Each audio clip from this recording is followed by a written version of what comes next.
شروع ہو گیا، اشہد ان لا الہ الا اللہ و اشہد ان محمد رسول اللہ، میں گواہی دیتا ہوں کہ اللہ تعالیٰ کے علاوہ کوئی عبادت کے لائق نہیں اور محمد صلی اللہ علیہ وسلم اللہ کے رسول ہیں۔ جہاں لوگوں کو عدل و انصاف ملا، جہاں لوگوں کو انسانیت کا سبق ملا، وہیں زندگی کی سب سے گرامایا دولت اور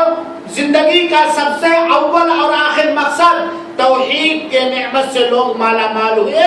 اور صحیح طریقے سے اللہ کی بندگی میں لگے۔ یہاں تک کہ اگرچہ مسلمانوں کے سامنے، نئے مسلمانوں کے سامنے، صحابہ کرام کے سامنے، رسول اللہ صلی اللہ علیہ وسلم کے سامنے اس وقت کا بہت بڑا چیلنج تھا، توحید کی دعوت دینی ہی تھی کہ گھر سے آپ کی مخالفت شروع ہوئی، مکہ سے آپ کی مخالفت شروع ہوئی، جسمانی تکلیفیں آپ کو دی گئی، آپ سے بائیکاٹ کیا گیا، آپ کو مختلف انداز سے چھیڑا گیا، لیکن اسلام کی فطرت میں قدرت نے لچک دی ہے، اتنا ہی وہ ابھرے گا جتنا کہ دباؤ گے۔ اسلام پنپتا رہا، اسلام پھلتا پھولتا رہا، توحید کی دعوت عام ہوتی رہی، اور یہ تلوار کے زور سے نہیں، یہ بل کے زور سے نہیں، یہ طاقت کے زور سے نہیں، یہ سماجی کسی اثر و رسوخ کی وجہ سے نہیں، بلکہ اللہ کے کرم سے، اللہ کے فضل سے اور اللہ کے رسول اور جانسار صحابہ کرام کے انتھک محنت سے اونچے اسلام اپنے اونچی تعلیم کے ذریعہ پنپتا رہا، پھلتا رہا، پھولتا رہا، یہاں تک کہ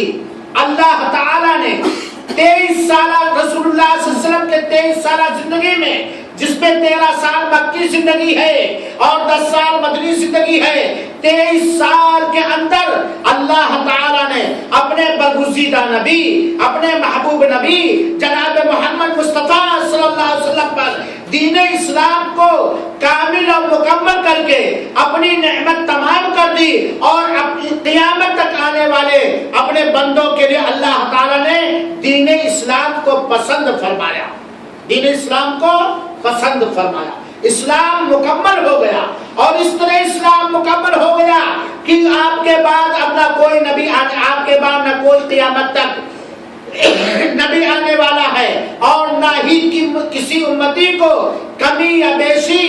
زیادہ یا گھٹانے کا کوئی چانس و موقع یا اختیار اللہ تعالیٰ نے نہیں دیا۔ اللہ تعالیٰ نے جہاں دین اسلام کو مکمل کیا، انسانوں پر ترس کھا کر کے، انسانوں پر ترس کھا کر کے، انسانوں پر کرم کرتے ہوئے، انسانوں پر مہربانی کرتے ہوئے، کیونکہ اگر اللہ تعالیٰ دین اسلام کو مکمل طریقے سے اپنے پیارے حبیب، جن کی محبت ہمیشہ سب کے دلوں میں رہے گی، جن کی محبت، جن کا احترام، جن کی عزت، جن سے عقیدت ہمیشہ مسلمانوں کے اندر رہے گی، اور عدل و انصاف پسند سارے انسانوں کے اندر رہے گی، اگر اللہ تعالیٰ دین اسلام کو مکمل نہ کرتا تو بعد کے لوگ بہت سارے مسائل میں اپنے راستے بنا لیتے اور خانہ جنگی شروع ہو جاتی، جس طرح آج سیاسی پارٹیاں دنیاوی منفعت کے پیش نظر، کرسی کے پیش نظر ایک ہی ملک میں کئی پارٹیاں بنائے ہوئے ہوتے ہیں، کئی راشٹریہ پارٹی ہوتی ہے اور کہیں صوبائی پارٹی ہوتی ہے، مختلف پارٹیاں بنائے ہوئے ہوتے ہیں، ایسے دین میں بھی پارٹیاں ہو جاتی، اور لوگ اپنے لیے ایک رہبر بنا لیتے۔ اللہ تعالیٰ نے احسان کر کے دین اسلام کو مکمل کر دیا، اور ساتھ ہی ساتھ ذرا غور سے سنیے گا، جہاں اللہ تعالیٰ نے محسن انسانیت، شافع محشر، صاحب حوض و کوثر، قرآن والے نبی کو اللہ تعالیٰ نے نبی بنایا، وہیں پر اللہ تعالیٰ نے آپ پر دین اسلام کو مکمل کر دیا، وہیں پر اللہ تعالیٰ نے قیامت تک آنے والے سارے انسان، مرد اور عورت کو، سارے جنات مرد اور عورت کو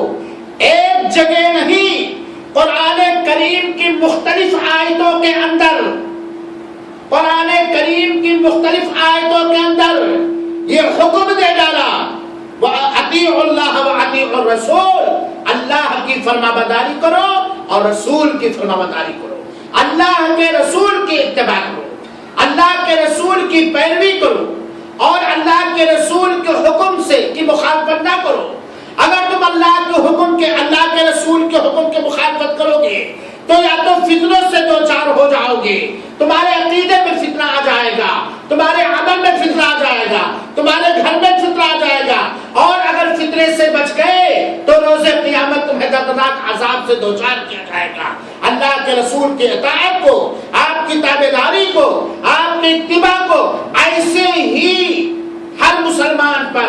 فرض اور واجب ہے، جیسے ہر مسلمان پر یہ فرض اور واجب ہے کہ وہ دل کی سچائی کے ساتھ، مکمل یقین کے ساتھ اس بات کی گواہی دے کہ اللہ تعالیٰ کے علاوہ کوئی عبادت کے لائق نہیں ہے۔ جس طرح نماز فرض ہے، جس طرح روزہ فرض ہے، جس طرح حج بیت اللہ فرض ہے، اور جس طرح نماز اور روزہ اور حج و زکات اسلام کی بنیاد ہے، ٹھیک اسی طریقے سے رسول پر ایمان لانا، رسول سے عقیدت کرنا، رسول کی پیروی کرنا، رسول کی تابعداری کرنا، رسول کی اتباع کرنا فرض اور واجب ہے۔ اور جو آدمی بھی رسول کے حکموں کی نافرمانی کرے گا، فَلْيَحْذَرِ الَّذِينَ يُخَالِفُونَ عَنْ أَمْرِ رَبِّهِ، وہ لوگ بچیں، ڈریں جو لوگ اپنے رب کے حکم کی نافرمانی کرتے ہیں، یہ کیوں ہے یا تو فتنہ دبا لے گا یا تو وہ قیامت کے دن دردناک عذاب سے دو چار ہو جائے۔ تو اتباع رسول، اطاعت رسول کو مکمل اور واجب کیا، بلکہ یہاں تک کہ فرمان رسول صادر ہو گیا کہ وہ آدمی اس وقت تک مومن نہیں ہو سکتا، اس وقت تک مسلمان نہیں ہو سکتا مکمل، جب تک کہ آقا پیارے حبیب جناب محمد مصطفیٰ صلی اللہ علیہ وسلم اس کے نزدیک اس کی جان سے، اس کی مال سے، اس کی اولاد سے اور دنیا کی ساری چیزوں سے زیادہ عزیز ترین اور محبوب نہ ہو جائے، محبوب نہ ہو جائے۔ یہ رسول اکرم صلی اللہ علیہ وسلم کے بارے میں اللہ تعالیٰ نے یہ حکم دیا۔ میرے بھائیوں ساتھیوں، رسول اللہ صلی اللہ علیہ وسلم کے زمانے میں وحی اتر رہی تھی، چاہے قرآن کی شکل میں اور چاہے غیر قرآن جس کو وحی غیر مطلوع کہا جاتا ہے، وحی اتر رہی تھی، اللہ کی رہنمائی اتر رہی تھی۔ ہر موقع پر اللہ تعالیٰ نے جن چیزوں کے اندر اپنے بندوں کے لیے، قیامت تک آنے والے بندوں کے لیے خیر سمجھا، بھلائی سمجھا، اس کو اس کی نشاندہی کر دی، اور جس کے اندر برائی سمجھا، شرم سمجھا، اس سے آگاہ کر دیا۔ اور ہمارے پیارے حبیب صلی اللہ علیہ وسلم نے بھی، ہمارے پیارے حبیب صلی اللہ علیہ وسلم نے بھی ہمیں ایک روشن راستے پر چھوڑا ہے، روشن شاہراہ پر چھوڑا ہے۔ ترکتکم علی محجۃ البیضاء، میں نے تم کو ایک روشن راستے پر چھوڑا ہے، لیلھا کنہارھا،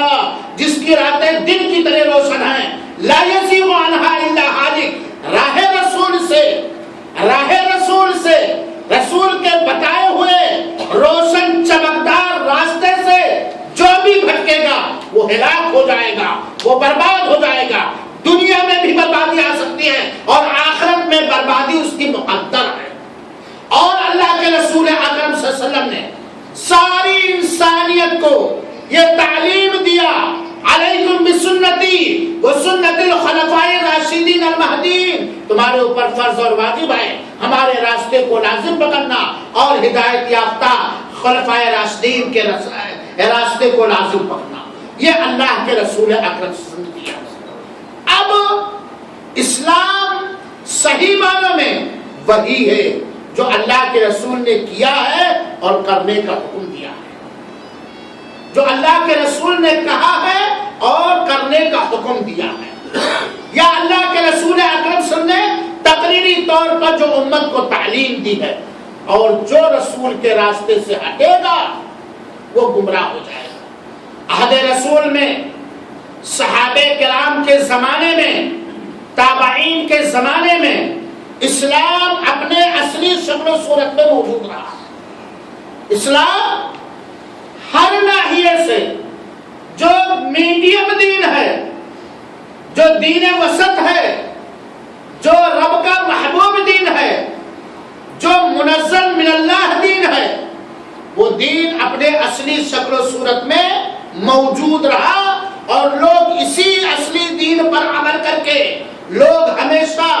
عزت پاتے رہے، سطوت پاتے رہے، ملک کے ملک فتح کرتے رہے اور دشمنان اسلام کے قلب و جگر میں ہیجان برپا کرتے رہے، ان کے دلوں میں اپنا رعب ڈالتے رہے۔ لیکن جو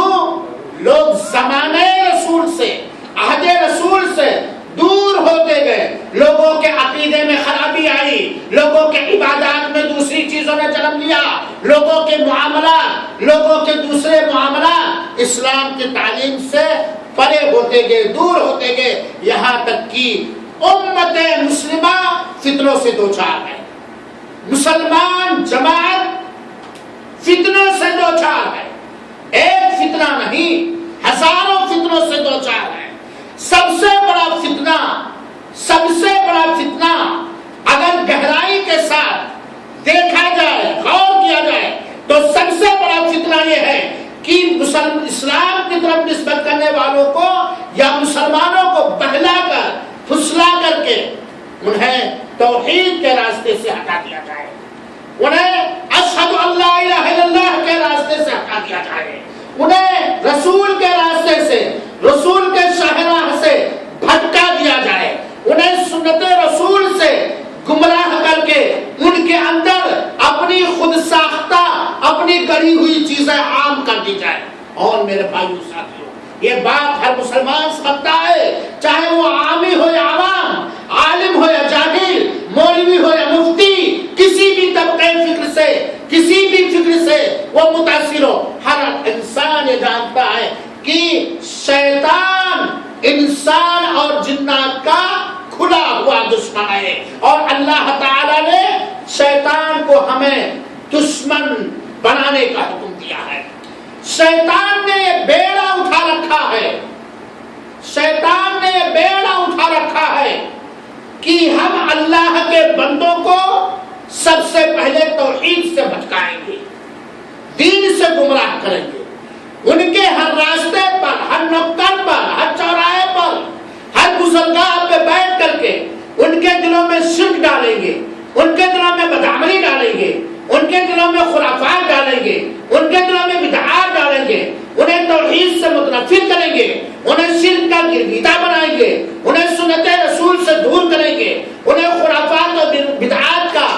شائق اور شوقین بنائیں گے، اور ان کے عملوں میں بھی کمی کریں گے، ان کی عبادتیں چوری کرنے کی کوشش کریں گے۔ اور یہ تو شیطان نے بیڑا اٹھایا تھا، شیطان کے کچھ ہمنوا بن گئے، شیطان کے کچھ ساتھی بن گئے، مردوں میں سے بھی اور عورتوں میں سے بھی، اور انہوں نے بھی یہ بیڑا اٹھا رکھا ہے کہ کسی بھی طریقے سے، یا تو جان بوجھ کر، یا تو شعوری طور پر، یا تو انجانے میں غیر شعوری طور پر یہ بیڑا اٹھا رکھا ہے، دنیاوی مقصد کے خاطر، بس کرسی کے خاطر، اپنی حکومت کے خاطر یہ بیڑا اٹھا رکھا ہے، اور غیر مسلم نہیں، اپنے آپ کو مسلمان کہنے والے، اپنے آپ کو ولی کہنے والے، اپنے آپ کو قطب اور ابدال میں شمار کرنے والے، اپنے آپ کو مفتی کہنے والے، اپنے آپ کو معلوم نہیں کیا کہنے والے، زبان سے اشہد ان لا الہ الا اللہ اور اشہد ان محمد رسول اللہ کا اقرار کرنے والے یہ بیڑا اٹھا رکھے ہیں کہ امت مسلمہ کے اندر کسی نہ کسی طریقے سے شرک پھیلایا جائے، بدعت پھیلائی جائے، گمراہی پھیلائی جائے۔ ایسے وقت میں ضرور، اور آپ یہ بات جانتے ہیں، آپ یہ بات جانتے ہیں، آپ کے سمجھ میں یہ بات آ چکی ہے کہ اللہ تعالیٰ کے دربار میں کروڑوں گناہ بندہ لے کر کے حاضر ہوا، لیکن اس نے شرک نہیں کیا ہے، تو انشاءاللہ العزیز اللہ تعالیٰ چاہے گا تو اس کے گناہ کو معاف، لیکن شرک کو اللہ تعالیٰ معاف کرنے والا نہیں ہے، بدعت کو اللہ تعالیٰ معاف کرنے والا نہیں ہے، اور بدعتی کو توبہ کرنے کی توفیق بھی نہیں ہوتی، کیونکہ بدعتی جو بدعت کرتا ہے، بدعتی جو خرافات کرتا ہے، اس کو دین سمجھ کے کرتا ہے، اس کو نیکیاں سمجھ کے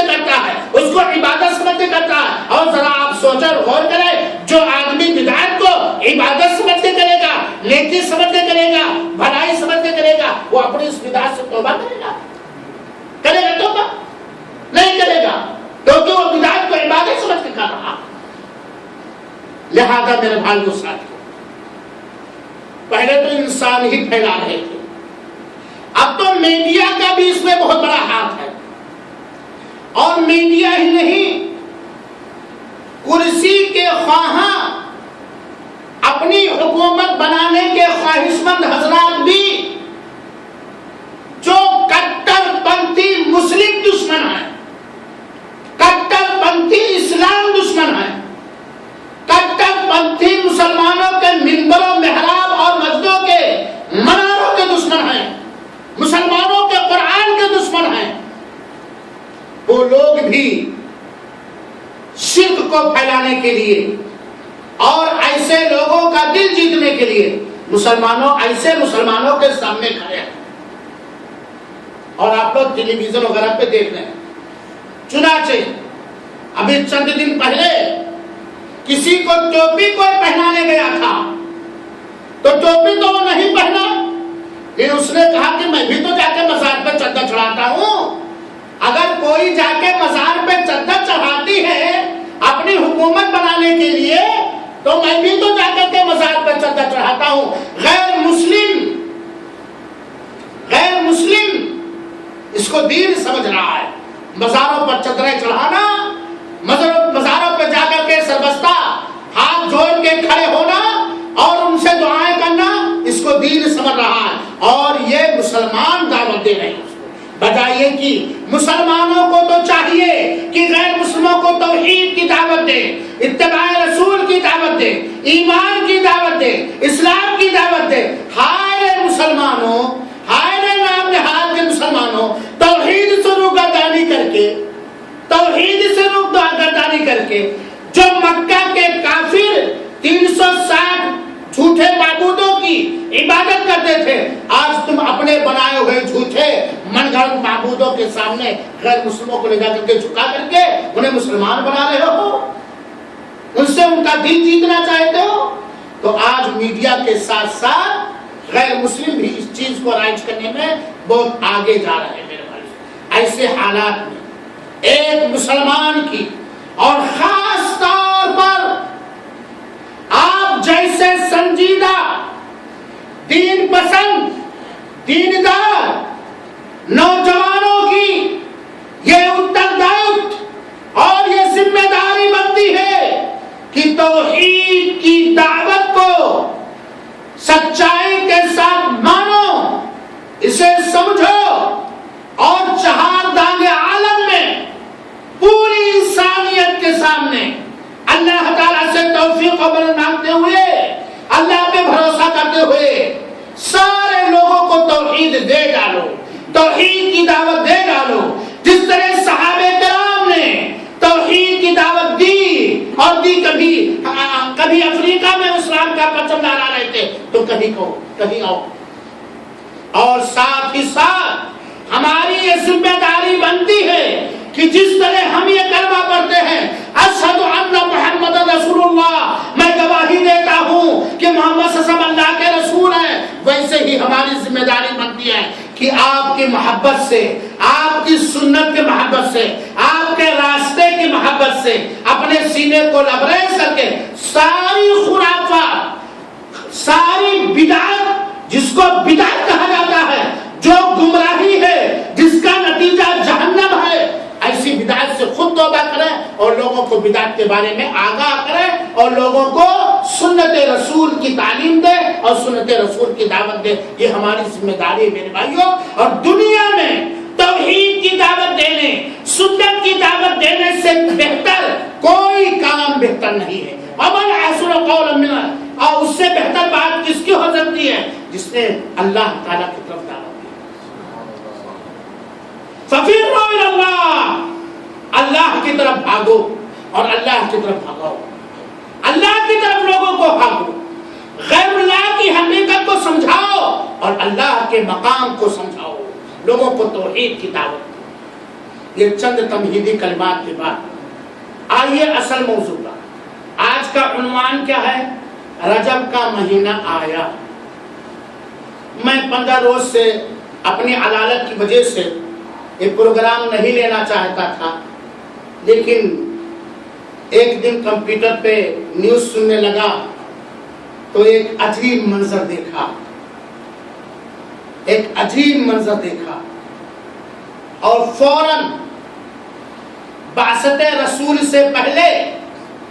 پیارے حبیب کے نبی اور رسول بنائے جانے سے پہلے جو مکہ کے باشندوں کا حال تھا، جہالت، ہر طرح کی جہالت، ہر طرح کا شرک کا بازار، وہ بالکل منظر سامنے آ گیا، اور دیکھا کوئی دلی سے، کوئی کہیں سے، کوئی خالی لنگی پہن کر کے، ٹوپی لگا کر کے، بوریا بستر باندھ کر کے چل دیے کہاں چل رہے ہیں؟ پہنچ رہے ہیں پیدل، چپل بھی نہیں پہنے، کہاں؟ اجمیر، چشتی معین الدین چشتی رحمت اللہ علیہ کے درگاہ کا سمان کرنے کے لیے، اپنی مرادیں پوری کروانے کے لیے۔ اور آج جب ٹی وی کمپیوٹر کھولا نیوز سننے کے لیے، تو کیا دیکھا کہ سندل، جو سال بھر سندل اجمیری صاحب خواجہ معین الدین چشتی رحمت اللہ علیہ کے مزار پر سال بھر مسلم، اپنے آپ کو مسلم کہنے والے اور کافروں نے جو سندل جمع کیا ہے اسے پیس پیس کر، جس طرح غیر مسلم مندر میں پرساد بانٹتا ہے نا، ایسے پرساد بانٹا جا رہا، اور تبرک لینے کے لیے، اپنے گھر میں برکت، زبردستی اپنے گھر میں برکت اتروانے کے لیے وہ پسا ہوا سندل لینے کے لیے مردوں اور عورتوں کی بھیڑ لگی ہوئی ہے، درمنڈے، مستنڈے، جن کو نہ عقیدے کا علم ہے، جن کو نہ نماز روزے سے کوئی واسطہ ہے، جن کو نہ قرآن سے کوئی تعلق ہے، جن کے زبان پر زبانی دعوت ہے، دعویٰ ہے محبت رسول کا، جن کا عمل سراسر دعوت رسول کے خلاف ہے، طریقے رسول کے خلاف ہے، سنت رسول کے خلاف ہے، وہ بڑے بڑے دیندار بن کر کے وہ سندل کا پرساد بانٹ رہے ہیں، سندل کا پرساد بانٹ رہے ہیں۔ دیکھا نہیں آپ لوگوں نے حال مسلمانوں کی جہالت؟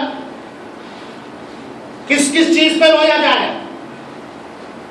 کجریوال کو بنارس واسیوں کا ووٹ لینا ہے مسلمانوں کا، تو پہنچ گئے قوالی گانے والے بسم اللہ خان کے مزار اور کہہ بیٹھے کہ مجھے بڑا افسوس ہے کہ یہ دیش کے اچھے لوگ تھے، دیش واسی تھے، دیش کو ترقی دیا اپنی تقدیر سے، اور آج تک اس سے پہلے کی حکومتوں نے ان کے قبرستان پر مزار نہیں بنایا، اور کیجریوال نے چڑھا دیا پھول کا مالا بسم اللہ خان کے مزار پر، اور کھڑے ہو گئے ان کے ابدی راحت کی دعا کرنے کے لیے۔ اسی کو آج ہندوستانی مسلمان دین سمجھ رہا، اور سنی مسلمانوں کے دشمنوں کے راستے سے اسلام کے نام پر ضعیف اور من گڑھت حدیثوں کو لے کر کے ایسی خرافات رائج کر دیا ہے جو سراسر گمراہی ہے، جو سراسر بدعت ہے، جن کے اندر شرک بھی پایا جاتا ہے۔ اور جس طرح غیر مسلموں کے ہاں ہر مہینے میں کوئی نہ کوئی تہوار ہے، کوئی نہ کوئی دینی پروگرام ہے، ایسے مسلمانوں کے اندر بھی ہر مہینے میں کوئی نہ کوئی بدعت ہے۔ یہ محرم کا مہینہ ہے جس میں تعزیہ کی بدعت، مرثیہ کی بدعت، غیر اللہ کے نام نظر ماننے کی بدعت، یہ سفر کا مہینہ ہے جس کو منحوس ماننے کی بدعت، یہ رجب کا مہینہ ہے جس میں شب معراج کی بدعت، یہ رجب کا مہینہ ہے جس میں صلاۃ الرغائب کی بدعت وغیرہ وغیرہ، اور یہ شعبان کا مہینہ ہے جس میں 15ویں شعبان کی بدعت وغیرہ وغیرہ۔ ہر مہینے میں کوئی نہ کوئی بدعت لوگوں نے ایجاد کر دیا ہے، حالانکہ وہ بدعت ہے، حالانکہ وہ بدعت ہے، حالانکہ وہ بدعت ہے، اور اس لیے بدعت ہے کہ قرآن سے اس کا کوئی ثبوت نہیں۔ اللہ کی قسم، مہینوں کے نام پر، دنوں کے نام پر جو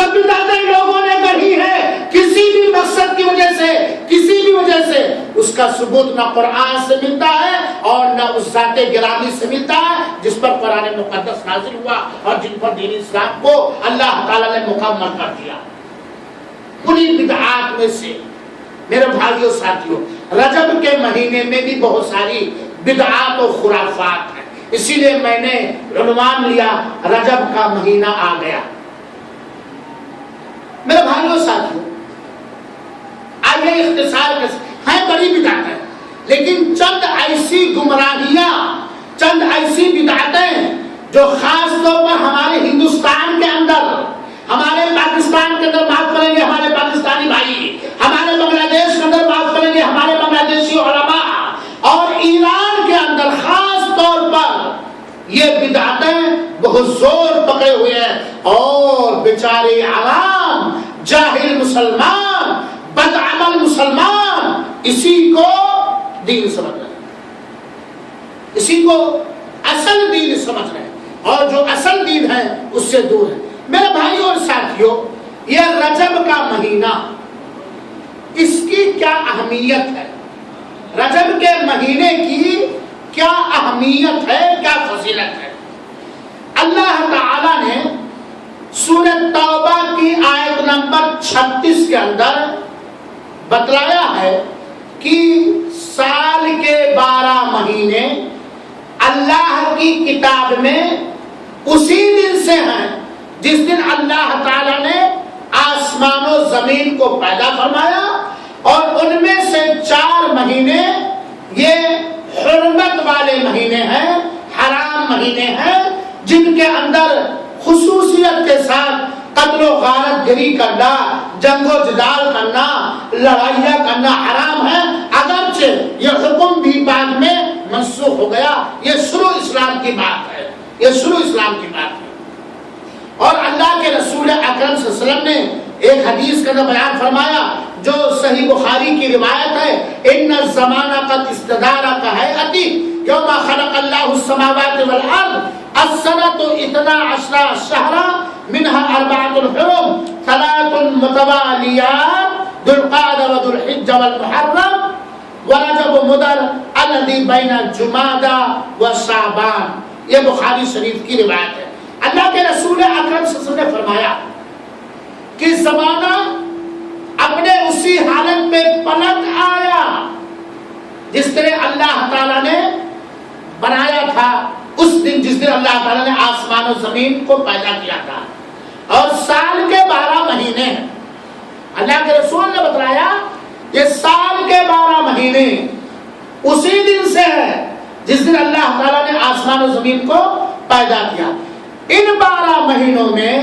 4 مہینے حرمت والے مہینے، حرام مہینے۔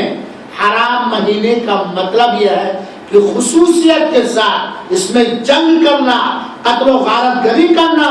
مارکاٹ کرنا حرام ہے۔ اس میں جنگیں بند رہیں گی، مسلمانوں اور کافروں کے درمیان اس میں جنگیں نہیں ہوں گی،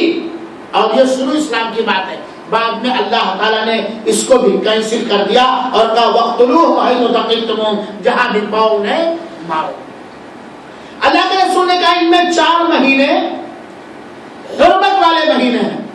3 مہینے لگاتار ذو القعدہ، ذو الحجہ اور محرم، اور 1 مہینہ 14 مہینہ رجب مدر جو جمادی الاولی اور شعبان کے بیچ میں ہے۔ قرآنی آیت سے جو سورۃ توبہ کی آیت نمبر 36 ہے اور بخاری شریف کی اس صحیح روایت سے رجب کی صرف اور صرف اتنی فضیلت ثابت ہوتی ہے کہ یہ حرام مہینوں میں سے ہے، جس کو اشہر حرم کہا جاتا ہے، حرام مہینے جن کے اندر ابتدائی اسلام میں، شروع اسلام میں خاص طور پر جنگ بندی کا حکم دیا گیا تھا، اور جس طرح یہ 12 مہینے ہیں ترتیب کے ساتھ اسی طرح اب قیامت تک باقی رہیں گے۔ کفار مکہ کیا کرتے تھے؟ یہ 4 مہینے ہیں نا، ذو القعدہ، ذو الحجہ، محرم اور رجب، جب انہیں جنگ کرنا ہوتا تھا تو کہتے تھے، جس مہینے میں جنگ کرنا ہوتا تھا کہتے تھے حرام مہینہ یہ سفر کا مہینہ یا جمادی الاولیٰ کا مہینہ، یعنی انہیں 4 مہینہ کسی طرح گنتی کے اعتبار سے 4 مہینہ جنگ بند کرنا ہوتا تھا، اپنے حساب سے وہ حرام و حلال مہینہ کر لیا کرتے تھے۔ تو اللہ کے رسول نے فرمایا کہ یہ ترتیب کے ساتھ محرم، صفر، ربیع الاول، ربیع الثانی، جمادی الاولیٰ، جمادی الاخری، رجب، شعبان، رمضان، شوال، ذوالقعدہ، ذوالحجہ، یہ ترتیب کے ساتھ یہ 12 مہینے اسی دن سے ہیں جس دن اللہ تعالیٰ نے آسمان و زمین کو پیدا کیا۔ اپنے دنیاوی مقصد کے خاطر آپ یہ نہیں کہ اپنے من سے جس مہینے کو چاہو حرام بنا دو، جنگ کرنے کے لیے مسلمانوں سے جس مہینے کو چاہو حرام بنا دو، تو یہ سال کے 12 ہیں۔ تو ان قرآنی آیات اور اس بخاری شریف کی روایت سے صرف اور صرف اتنا ثابت ہوتا ہے کہ رجب کا مہینہ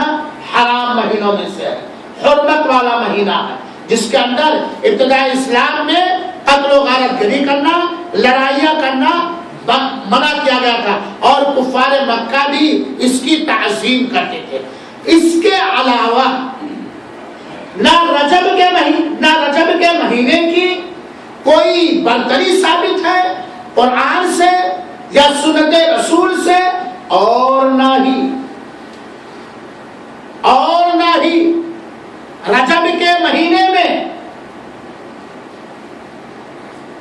جناب محمد مصطفیٰ صلی اللہ علیہ وسلم سے کوئی خاص عبادت ثابت ہے۔ اللہ کے رسول سے نہ رجب کے مہینے کی کوئی الگ فضیلت ثابت ہے، برتری ثابت ہے دوسرے مہینوں پر، اور نہ ہی اس کے اندر خصوصی فضیلت ثابت ہے۔ ذوالحجہ کے مہینے کی برتری ہے کیونکہ اس کے اندر ایک عبادت ہے حج،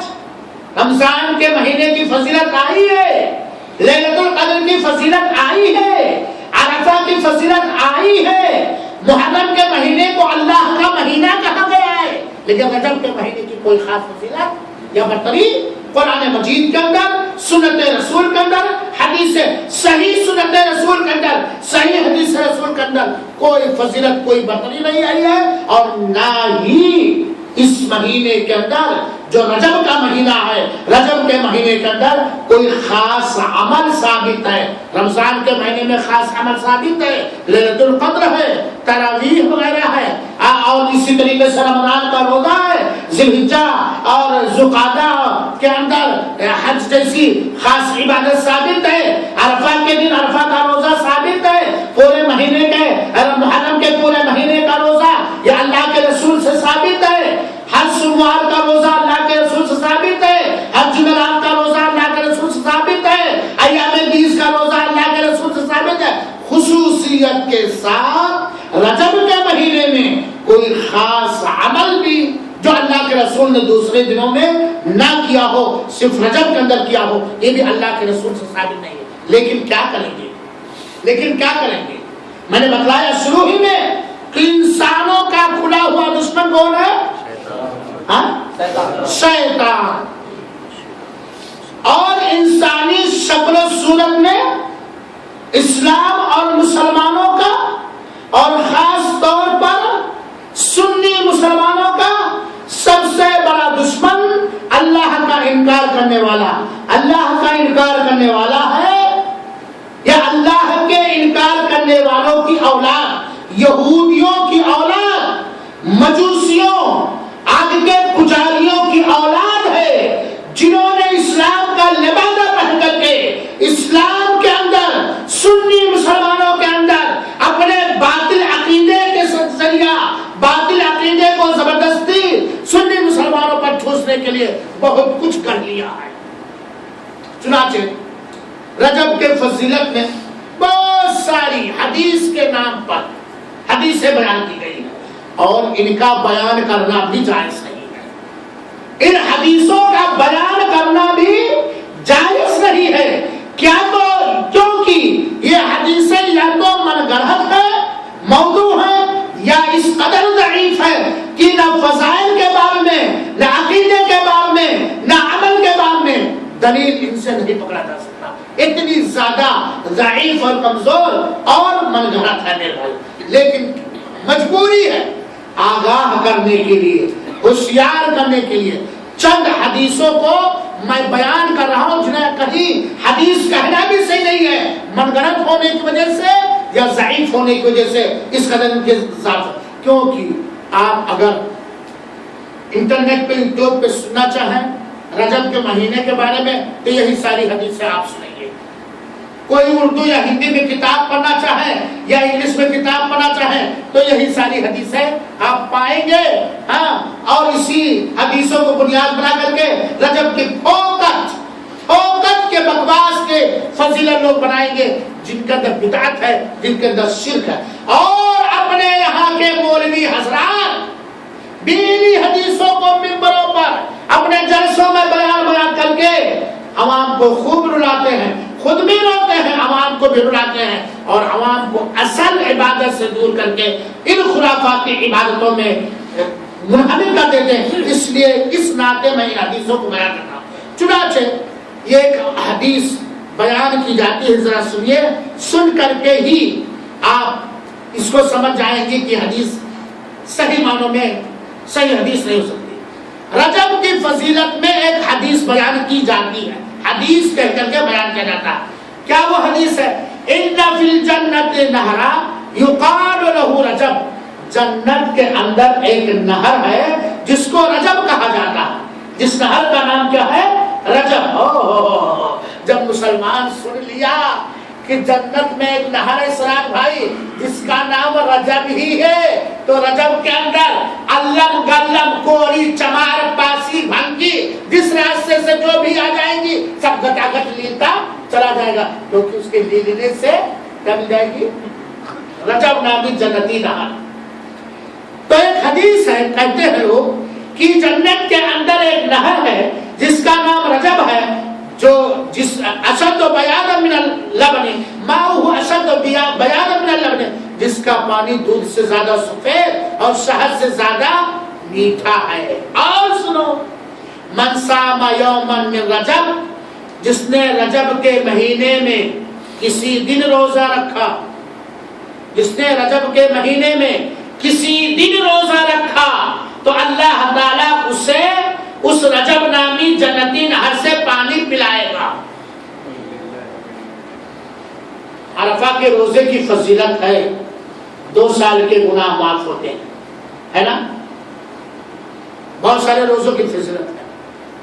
اتنی بڑی فضیلت کسی بھی روزے کی، نہ فرض روزے کی نہ نفل روزے کی، کسی بھی حدیث میں بیان نہیں کیا گیا میرے بھائی صاحب. یہ حدیث بیان کی جاتی ہے منبروں پر اور یہ حدیث باطل ہے. علامہ البانی رحمۃ اللہ علیہ جو ایک بہت بڑے محدث تھے، انہوں نے سلسلۃ الاحادیث والضعیف والموضوع کی 1898 نمبر حدیث میں ذکر کیا ہے اور کہا ہے یہ حدیث من گڑھت ہے، باطل ہے، جھوٹی ہے. تو اس طرح کی حدیث کہیں پڑھیں رجب کی فضیلت میں یا کسی مولوی صاحب سے سنیں تو کہیں مولانا یہ حدیث صحیح نہیں ہے، لائیے آپ ریفرنس دیجئے، دلیل دیجئے، یہ حدیث باطل ہے، من گڑھت ہے. ایک اور حدیث رجب کی فضیلت میں بیان کی جاتی ہے بلکہ سکھایا بھی جاتا ہے. اس میں شیعوں نے خوب کھیل کھیلا میرے بھائی صاحب، شیعوں نے خوب کھیل کھیلا ہے. سنی مسلمانوں کے عقیدے اور عمل کو ڈیمیج کرنے کے لیے، ان کو گمراہی کی طرف لے جانے کے لیے، توحید سے دور کرنے کے لیے، بدعت کا شائق اور گرویدہ بنانے کے لیے، سنت سے دور کرنے کے لیے شیعوں نے اس میں خوب کھیلا ہے. جتنی بھی بدعات و خرافات یا شرکیہ رسم و رواج ہمارے ہندو پاک و بنگلہ دیش کے اندر پائے جاتے ہیں، ان میں سب سے بڑا یوگدان، سب سے بڑا رول انہی لوگوں کا ہے جو سنت کے دشمن، سنی مسلمانوں کے دشمن، اس نفوس قدسیہ پاک روحوں کے دشمن، ان پاک روحوں کے دشمن جن کے ذریعہ سے ہمیں سنت ملی ہے. صحابہ کرام کے دشمن، صحابہ کرام کے ناقدرے، صحابہ کرام کی توہین کرنے والے، ان کا بڑا اہم کردار رہا. چنانچہ ایک حدیث سکھائی جاتی ہے اور بتائی جاتی ہے، وہ کیا؟ اللہم بارک لنا فی رجب و شعبان و بلغنا رمضان، اے اللہ تو ہمارے رجب اور شعبان میں ہمیں برکت دے اور ہمیں رمضان تک پہنچا دے۔ یہ حدیث اس قدر ضعیف ہے کہ اس سے دلیل لینے کے لائق نہیں ہے۔ ضعیف الجامع 43 سے 4395 کی حدیث ہے اور یہ حدیث ضعیف ہے، چنانچہ یہ دعا پڑھنا صحیح حدیث سے ثابت نہیں۔ اسی طرح رجب کی فضیلت میں ایک اور حدیث بیان کی جاتی ہے، جو حدیث اس قدر ضعیف اور کمزور ہے کہ کسی بھی بات میں اس سے دلیل پکڑنا صحیح نہیں ہے۔ وہ کیا ہے؟ رجب شہر اللہ و شعبان شہری و رمضان شہر امتی، کہتے ہیں کہ اللہ کے رسول نے کہا ہے رجب کا مہینہ اللہ کا مہینہ ہے، اور شعبان یہ میرا مہینہ یعنی نبی کا مہینہ ہے، اور رمضان میری امت کا مہینہ ہے۔ اللہ کا مہینہ کون سا ہے؟ رجب کا مہینہ اللہ کا مہینہ ہے، شعبان نبی کا مہینہ ہے، اور رمضان یہ پوری امت کا مہینہ ہے۔ اللہ 12 کی قسم 12 مہینوں میں جس مہینے کو اللہ کے رسول اکرم صلی اللہ علیہ وسلم نے اللہ کا مہینہ کہا ہے، وہ صرف اور صرف محرم کا مہینہ ہے۔ وہ کون سا مہینہ ہے؟ اللہ نے اس کے بارے میں اللہ کے رسول کا شہر اللہ المحرم، اللہ کا مہینہ محرم کا مہینہ۔ رجب کو یا شعبان کو یا کسی مہینے کو اللہ کا مہینہ نہیں کہا گیا۔ اس کے اندر گڑھنا ہے نا، اس کے اندر رجب کے مہینے میں بہت کچھ گڑھنا ہے اپنے مقصد کے پسند، اس لیے اس کو خوب ہائی لائٹ کرو، خوب ہائی لائٹ کر دو۔ تو جب ایک چیز کو ہائی لائٹ کر دے، خوب اس کو پرچار کر دے خوب، تو اس راستے سے جو بھی آئے گا اگتا ہوا آدمی نکلتا ہوا چلا جائے گا۔ تو یہ حدیث ضعیف اور بے بنیاد ہے۔ اسی طرح ایک اور حدیث کے نام پر لوگ بیان کرتے ہیں جس کا بیان کرنا بھی جائز درست ہے، فضل رجب علی سائر الشہور کا فضل القرآن علی سائر الاذکار۔ استغفر اللہ۔ بیان کرنے والے کرتے ہیں کہ اللہ کے رسول نے فرمایا، حالانکہ اللہ کے رسول کی حدیث نہیں ہے، رجب کی فضیلت سارے مہینوں پر ایسے ہے جیسے ساری دعاؤں پر قرآن کی فضیلت۔ استغفر اللہ۔ جیسے ساری دعاؤں پر قرآن کی فضیلت۔ یہ میرے بھائیوں ساتھیوں، یہ ایک کتاب ہے الفردوس بمعقول الخطاب۔ یہ خطاب یہ اسی کتاب کے حوالے سے لوگ بیان کرتے ہیں، لیکن یہ حدیث من گڑت اور بکواس ہے، ضعیف ہے۔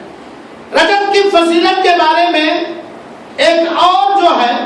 حدیث بیان کی جاتی ہے، جس پر آج پاکستان، بنگلہ دیش اور ہندوستان میں آج عمل ہوا ہوگا۔ بہت